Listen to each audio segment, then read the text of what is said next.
guba, kalderong guba. Hi mga kaigan, for today's video of course, mamakal na pud ang person. Pangdagdag sa alawan sa madi kay hapit na pud ang klase. So by the way day mga kaigan, ang mamakal di ay sa mga wala kabalo dira, ingon man sa nakabalo po dira, ang mamakal di mga kaigan like mamalit kaog, buti, bakal, plastic, batiring guba, relasyon nga guba, twererang. Obviously mga kaigan, nakita ko ninyo diba nga while nagasakay ga video ang person. Kaya wala na tayo mga kaigan, walang dira na tayo video habang nasakay ang motor, keep safe myself and my company.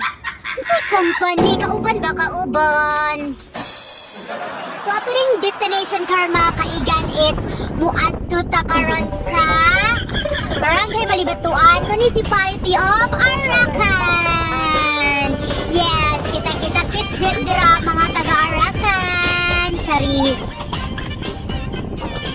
Gora mga kaigan, mamaw sa dimi dire sa Neneng Leas, Arscaldo and Batchoy.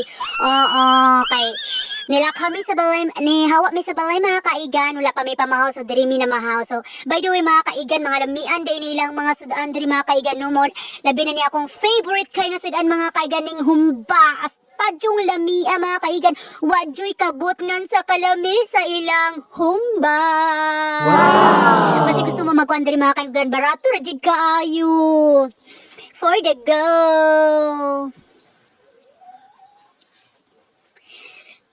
Si Karen mga kaigan no, nakapalit na yon taog botilya no. So by the way, among botilya di mga kaigan, tuldos di among palit. Basig na gusto mo maligya dirap, maligya na mo. For the go, para malimpyo pa yung balay mga kaigan, para di po mapuyan og lamok.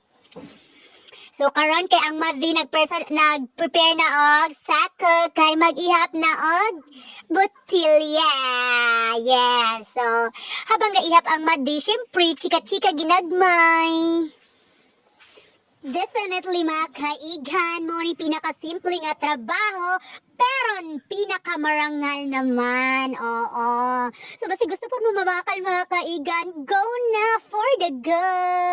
Dili man pod sa panghinambog mga kaigan no. So sa isa kada mga kaigan, pinakamubo na ng 1.5 nga income mga kaigan. Kasagaran sa income ani mga kaigan kay 3,000 na pataas.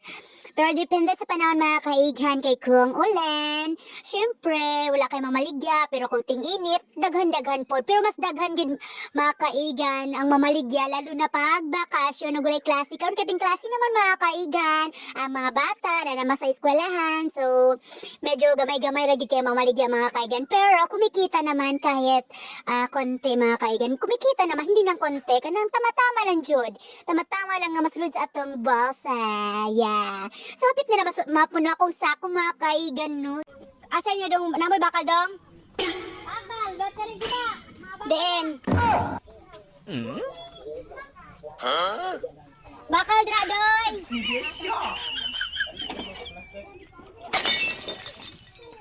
Pwede manggurumagi diri Pwede ra guru. Sok-sok ta mga kaigan. Na. Yan. Oh. Perfect timing talaga mga kaigan kasi sobrang hot ngayon. You know? Ayo! Namoy baligyang puti bakal dati. Wala pa baligyang bakal. Nay, nakasulod dere Dagan pagbalay dito te? Dagan pagbalay ka dito? Bakal dia, Kol! Kol! Ubos na yung bakal, Kol.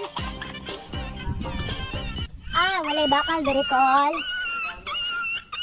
Gusto mga kaigan nga kay puro lang labot kaya among nangapalit kay natungnan jud mga kaigan nga kakatapos lang jud silang fiesta mo nang gabaha jud may botilya karon mga kaigan.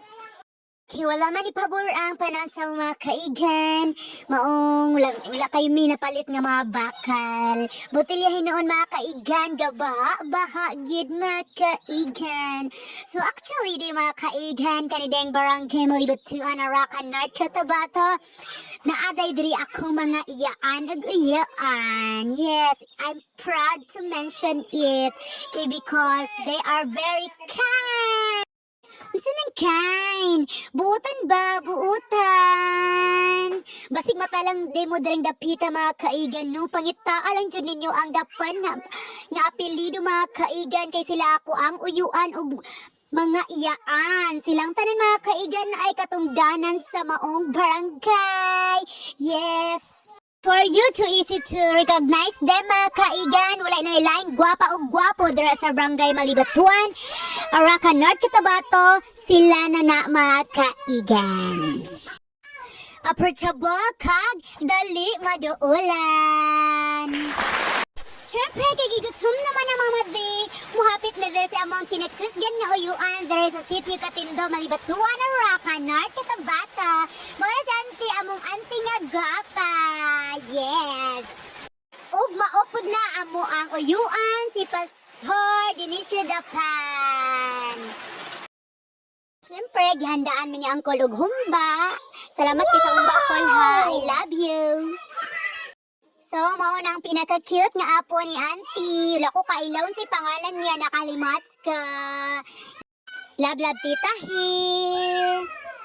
So, current mga kaigan, muli na din mga person. Kaya kinapsun ng tagulan din mga kaigan dapit sa temperate, mga pet market na bata. Gatulong-tuloy na namang gisakin mga kaigan, pero naka-video job mo ng money. Yes, gusto kayo ng ulan mga kaigan. Pag-abot sa kidapawan mga kaigan, astang basa, basang basa. Finally mga kaigan, gibaligyan na namo ang gabaha-baha na botilya. Kalimot lang ko sa junk shop na mong gibaligyan mga kaigan. Basta kayo na alam ni dapit dara sa Mateo, Kidapawan City. So, ana gid mga kaigan no. Basta magkayod og maningkamot, mayroon tayong aanihin. Pag hindi tayo magkayod at maningkamot, wala tayong aanihin. So, that is life.